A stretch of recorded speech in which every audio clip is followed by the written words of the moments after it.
আচ্ছা, মানে ডায়ালিসিসের তাহলে এটা মেইনলি হচ্ছে ক্রিয়েটিনিন লেভেলের উপর ডিপেন্ড করে তো ডক্টররা ডিসিশন নেয়। ডক্টররা ডিসিশন নেয় ক্রিয়েটিনিন, ইউরিয়া এগুলো দেখে ডিসিশন নেয় যে একটা পেশেন্টের ডায়ালিসিসের দরকার আছে কিনা।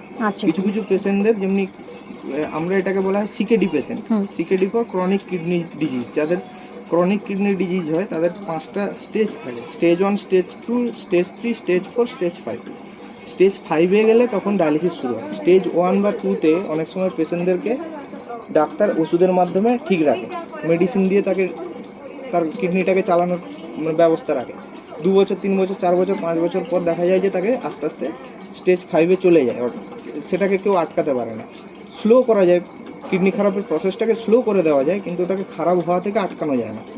তো সেই জন্য কি হয়, যখন একদম খারাপ হয়ে যায়, যখন স্টেজ 5-এ চলে যায়, তখন তাকে ডায়ালিসিসে নিয়ে আসে ডক্টর।